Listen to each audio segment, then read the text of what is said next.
time that they're actually training K-9s to detect fentanyl. Oh, she found it?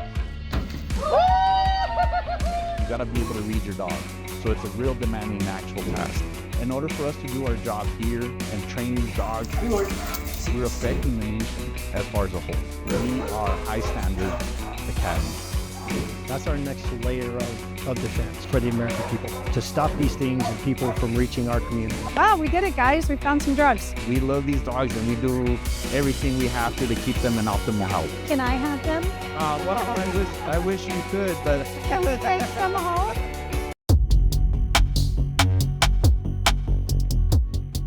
Hey, I'm Allie Bradley with NewsNation, and we are getting ready to get an inside look at the Border Patrol's K-9 Academy. It's the first time that they're actually training K-9s to interdict and detect fentanyl. We're gonna get this look and we're bringing it right to you.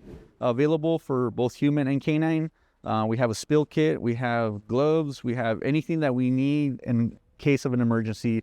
If one of our canines goes down, if one of our handlers goes down, we take safety by far all the way to, yes, number one on anybody. Here, yes. then So the program can't continue. Well, so I gotta not make sure only that you guys are good. But we gotta make sure that everybody's in a safe training environment. So we have our kit ready, we have our training aids out. So the best thing to do is to bring out a dog, that way you can see it firsthand. Okay, let's do it. So we're with K9 Nina right now, and they've been doing some simulations showing how she finds fentanyl and actually detects it when it is in a vehicle or it is being hidden. So they're actually gonna let me take a little pass with Nina and see if I can be a good enough handler to guide her and if she will find the fentanyl. We'll see. Go ahead and grab the dog first. So this would be you becoming the actual handler. Okay. We're going to go on the first pass. So we're just going to walk around the vehicle. She's going to be doing her thing. So the most important thing is actually keeping the leash short. So leash hand is left hand. What do you mean? Yes. You want me to hold this like this? So yeah, so you can hold the loop. Okay. And don't let go of the dog. Okay. Okay. Deal. You have my word. No, I'll go down with the ship. Yeah, thank you. Yes. And now do I hold secondary? No, or so just, no, you're fine with this. So what you're gonna do is instill the actual search command, which is what? Whiskey. Gift. Gift. Yes. So Okay. What's whiskey? Where's gift? Where's gift? Okay.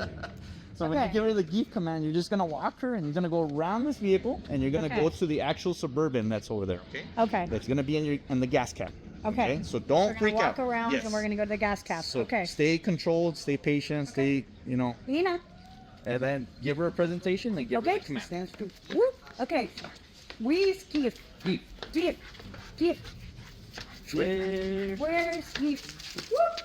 Come on, this way. She is stronger than I am. So give me a presentation right here on this gas cap right here. Right. Here. Gift. Gift. Let her do her thing. Oh, she found it? Woo!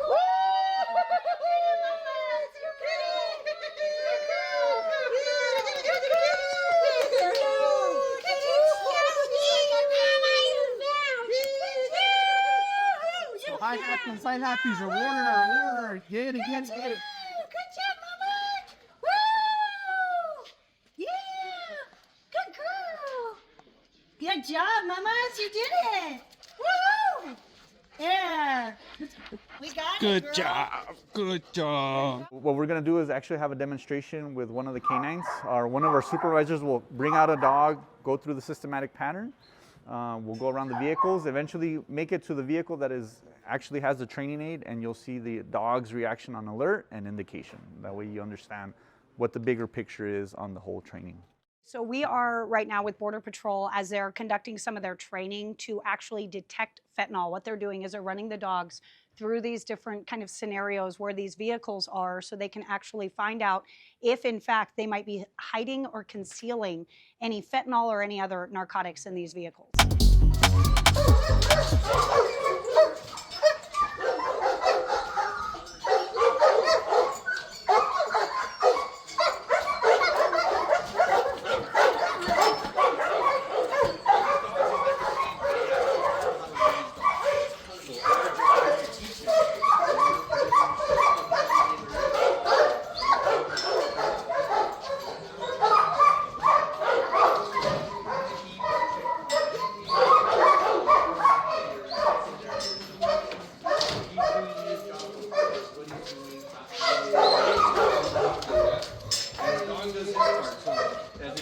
actual odor controlled in order for them not to actually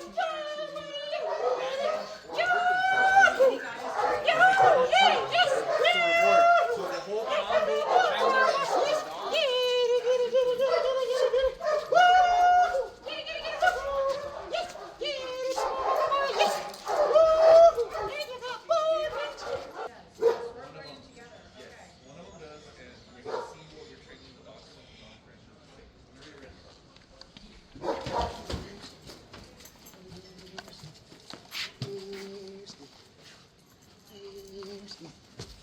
Okay, he really likes the black luggage. This is so crazy. He just. Yes. Woo!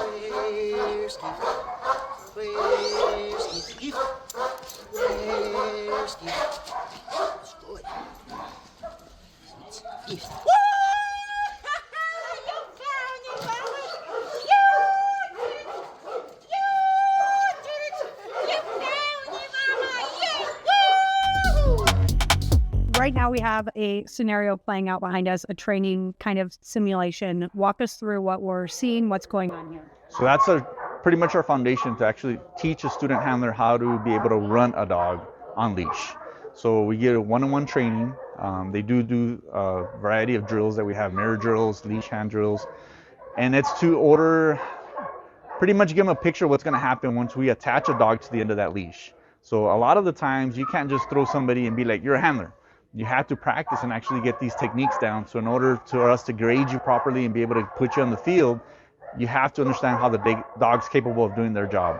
So a lot of the times you're walking backwards at the same time reading the dog's alert. So it's not something that anybody can do. We've had people come through the course and actually not be able to pan out for us or themselves. So we have to be able to give them the one-on-one training to understand that in order for us to attach a dog that you just saw, and for you to be able to understand what the dog is doing, you have to do this. So it's a lot of practicing prior to being a handler. Not anybody can just walk up and be like, I want to be a handler. It's an actual thing that you have to love in order to be able to do it, because it is demanding. It's really demanding. This is a controlled environment, so everything that we have here is controlled by us.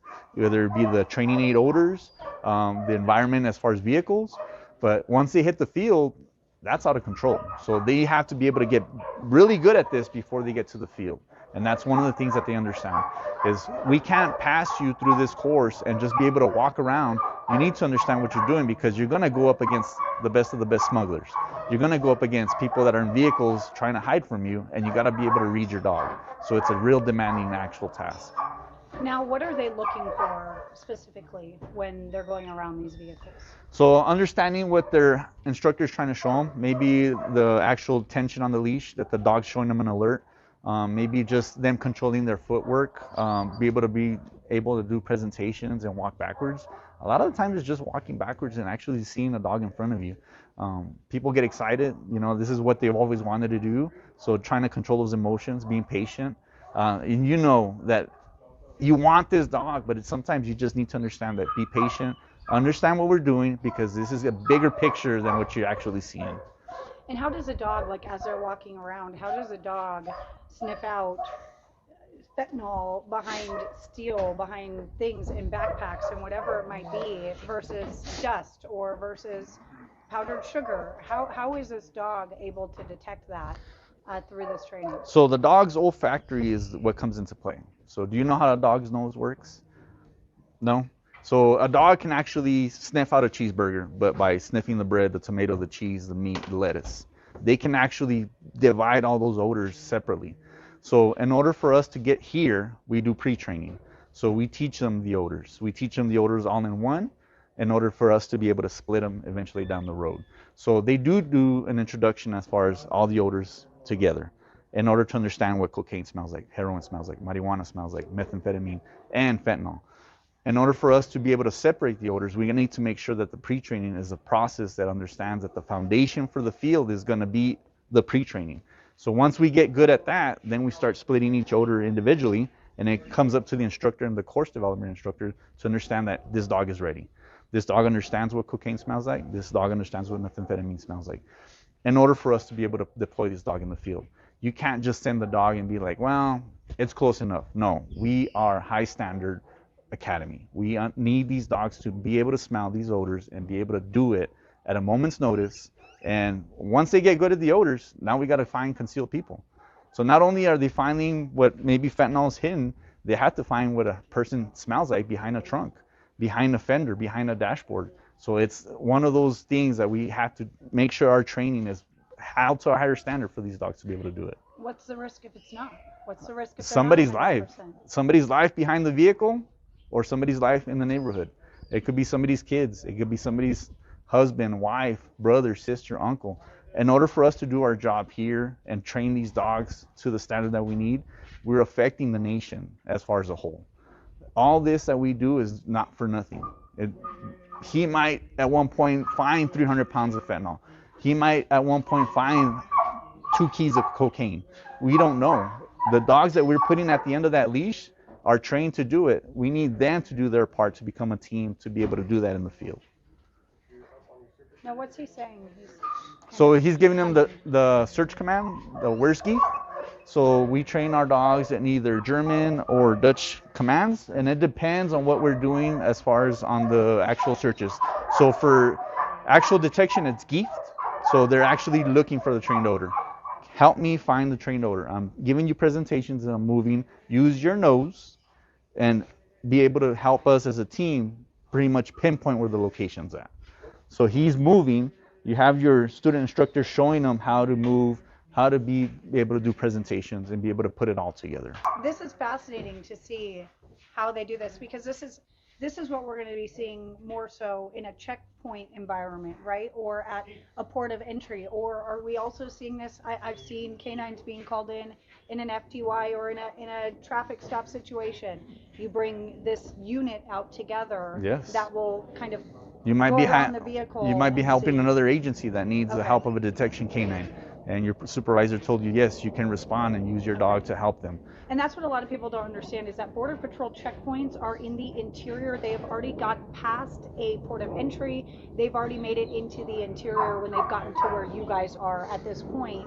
Off the border, obviously, Yes. but they have made it through another layer of enforcement in some way, shape, or form Yes. to make it to your checkpoint where you're bringing out this unit to Yes. search the vehicles. Yes, so Okay. that's another line of defense for the actual CBP that we have.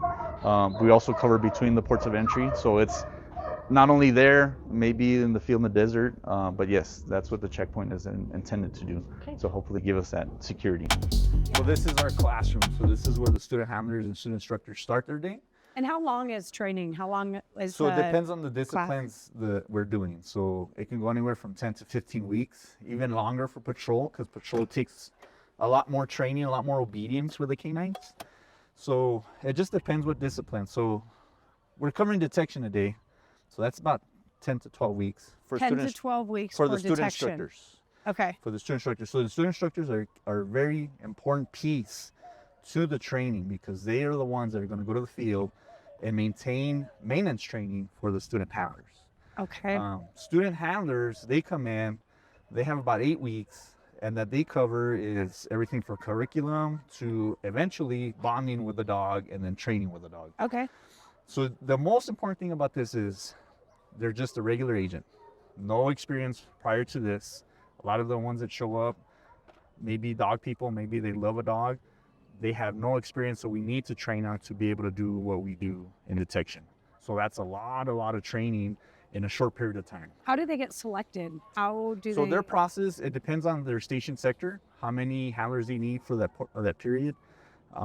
They go through what we call an application process. They put a memorandum in that they want to do that collateral duty. And when they put in, they do an interview process. They go through their resume and everything and make sure that they're compatible to that actual collateral. Now, is there a difference in their selection process if they're doing detection versus say they're doing tracking, like the bite dog side of things So that's instead, a real because they're good different, question. right? Yes, that's a real good question, because you're talking about two different agents. So the Special Operations Group covers the BORSTAR BORTAC. So that would be your search and rescue and your patrol canines. Okay. Detection and track and trail, that's your regular student handlers that are just your regular agent. They will be covering mostly the southwest border, the northern border. They don't So need they're those looking specialty for training. looking for drugs, and they're looking for people trying to evade. They're So not looking conceal- for necessarily a prison escapee, a Exactly. murderer, somebody like that, where you're calling in BORTAC, or somebody who was lost in the mountains somewhere on Cristo Rey. That's going to be BORSTAR. So this is going to be, hey, we got a hit on a camera somewhere. You need to go out and find them. And that's going to be these individuals that are tracking with their canine, and they're looking for people trying to evade. Yes, so their primary job is to find concealed people. So yes, that is a good question. Once finding concealed people, they might run into narcotics during their whole job. But don't get it confused though, because there is times where your regular student handler that is a handler, canine handler, might have to help in a search and rescue because BORSTAR is not available. So they will have to help, maybe hike up a mountain, go look for a person that's lost because they call 911. That a detection handler can do that. That's where their training comes into play, because BORSTAR BORTAC, you know, they're busy as well. So if they can actually deploy a detection handler to actually help, they might actually help in a search and rescue. So that's not always that's your specific job, because in the job of looking for concealed people, you don't know the state that person is in. They can be, hydrated or dehydrated. They could be in the middle of the desert for days, or they could be in the desert for maybe hours. So the detection aspect of it is our foundation training. Everything else, as far as specialty groups, that is for the special operations group. So it covers the majority of it. Thank you for the insight. Appreciate that. So we're going to cover real quick. We're going to go in here. So the one thing about the academy, we're self-sustaining. So we have our medical office with our veterinarian on staff. Our population for K-9s gets their health checks every month. Okay.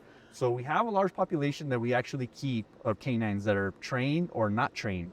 They might be pending training, or they might be pending a handler in the future. So Can I have them? well, I wish you could, but Can we take some home? there's plenty of them, and they're actually trained. They're actually real good dogs. A lot of these dogs, they've been bred to work. So they're not your typical house dog that you can actually go to the Humane Society and stuff like that. So like what, they can go get me a pop from the fridge, or They what? What are we talking- what are we talking- can, but you will have to train them to do that. So, Okay, but okay. that's the one good thing about this academy, is that we can actually take care of them. If there's a process that we need a specialist to actually treat them for a surgery, we'll actually go out and look for that specialist and have them treat it. But for the most part, we actually have every canine here medically checked.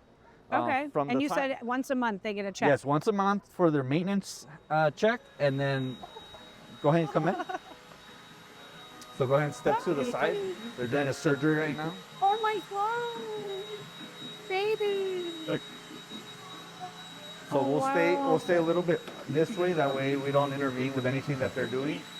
But this is the one process of the academy that we do, is maintaining our dog's health and anything that they need to make sure we have the best optimal health for them. Wow. So when people see our dogs, we actually take care of them really well. That's Anything that they need, dental, surgeries, rehabbing, we do it here.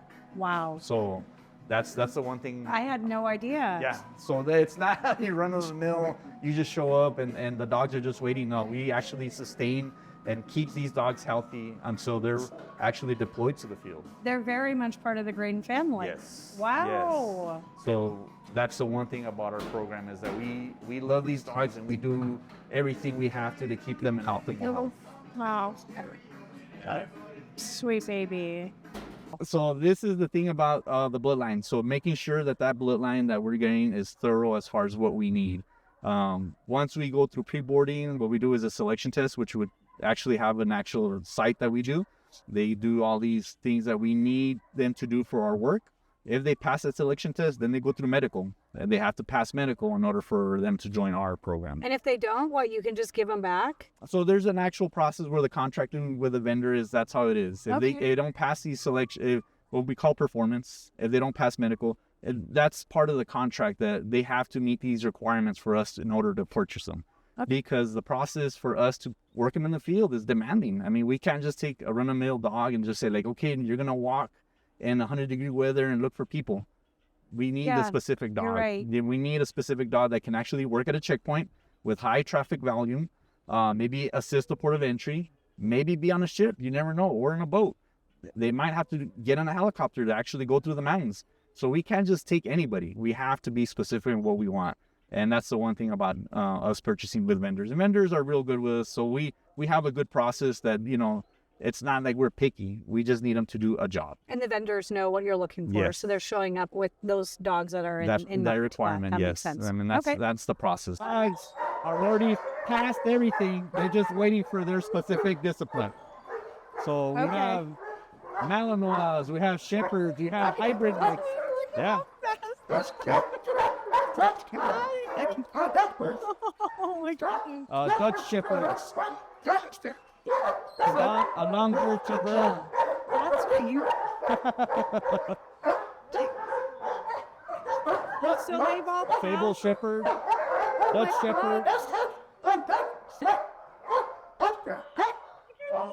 correct me if I'm wrong, but the discipline is pretty aggressive, is pretty stern when it comes to these dogs. And it's hard because sometimes you see that visually as a civilian, and sometimes it's a little jarring, but it is the discipline that they're taught and that they interact with their handler to be able, like, it's like if you're, I guess it's like the discipline of a child if you spank them versus not. It's kind of a similar kind of thing where the handler has to kind of take control of the dog. So that's the difference between canine training. So there is no aggressive discipline that we do. Okay. The one thing about building temperament with the dog and the handler and the instructor starts from day one.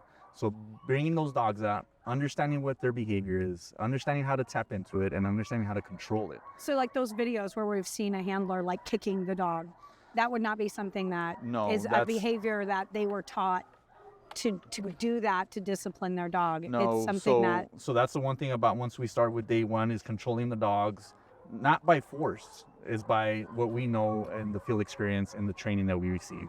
So yes, they do come out high drive, they do jump around, they do, but that's the one thing that we teach our instructors, even our instructors in the field, is how to tap into being able to control your patience is what it is, and be able to train the dog to understand you. So remember I was telling you about brain training to be able to understand the dog? Mm-hmm. So not just letting the dog run amok, like you're saying about the hyper kids, is yes, you have energy, but let's use it for the good. Let's use it for good behavior. Let's use it for when I can pay you for what you do for me.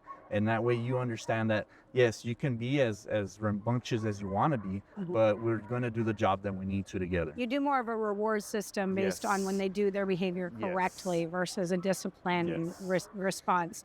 Now, they also don't, from what I understand, when they go home with the handler at night, they're not in with the family necessarily. They're not part of the home unit. They're usually kenneled away. Well, they're kenneled in the environment, so at their home. Okay. So we do provide, as far as when they go to the field, a hutch, a 10x10 run. So they are within the family compound. Okay. They do see the kids, they do see the wife or husband, and they understand like, okay, this is our pack. So day in, day out. So the one thing about walking through the kennels right now, they understand that when we show up, it's work time. So the same thing happens at home. You show up in uniform, it's work time. You show up in plain clothes, it's off-duty time. Oh, who's that? Oh, that's your son. That's our pack. So that bond starts building, and that's actually one of the things that we do use for the field, because understanding your dog 24/7, yes, it's a lot of work, but it actually helps you be very productive. Okay. So that's the one thing with being within the Border Patrol, is always having the dog with you. So it's one of those things where, yeah, I see the dog more than I do my wife, my kids.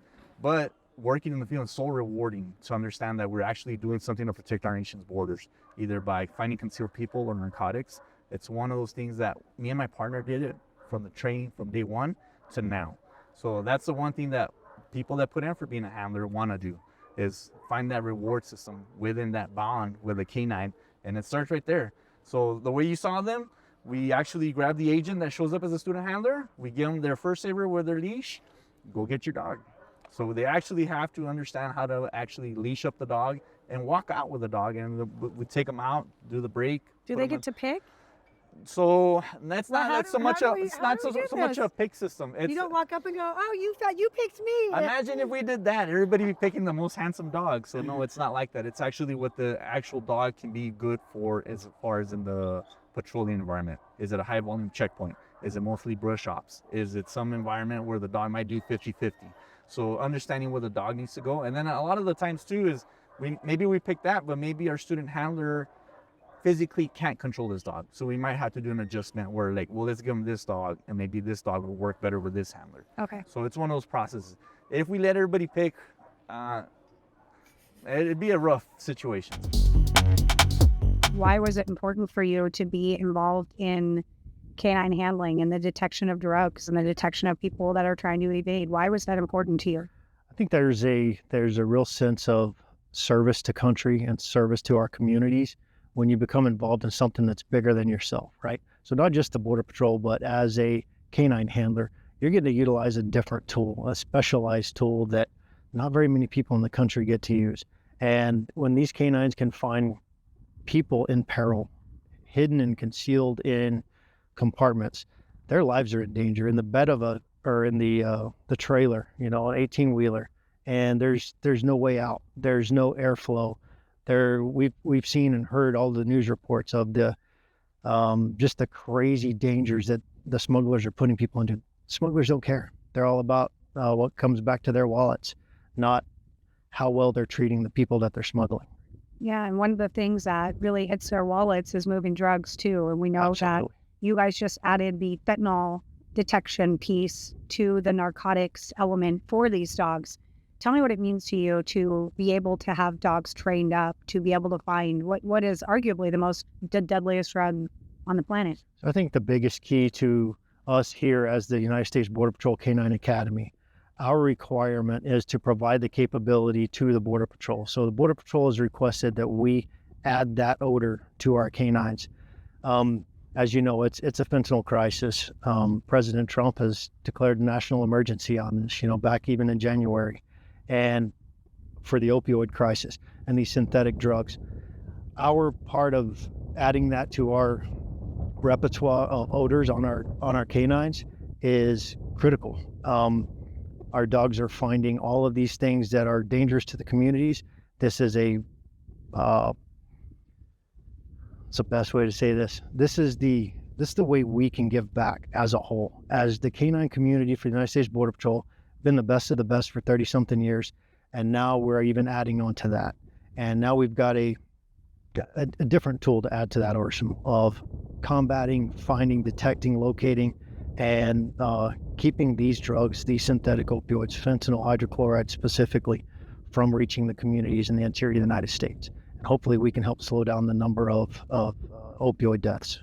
Now, when it gets to you guys, how did it make it to you? Because obviously your checkpoints were inland a little bit. Correct. How did it make it to you in the first place? So Border Patrol specifically, we're responsible for keeping bad people and bad things out of the country that enter the country between the ports of entry. Office of Field Operations handles everything that comes in at the ports of entry. So between those ports of entry, anything that comes across the border there, that's on us. That responsibility is on our shoulders. And the men and women of the United States Border Patrol have done a fantastic job since 1924 dealing with those specific threats. And so if that's smuggled across the border between the ports of entry up to a stash house, and then gets repackaged, repurposed, and put in a vehicle headed down our ingress routes into the United States beyond the ports of entry, that's where our immigration checkpoints come into play. And our canines that are going to be trained to detect fentanyl that's going on now, those canines will have a major impact in that movement. Okay, so we just showed you an inside look at the K-9 Academy here in El Paso with Border Patrol, who are showing us specifically how these dogs interdict hard narcotics, specifically fentanyl. That was just added to their list of narcotics that they're looking at. We saw how they're able to detect when a person is being smuggled as well. They're another line of defense for Border Patrol and a force multiplier as well for them, so that agents are able to be out there doing their job and with help from these canines are able to keep America safe.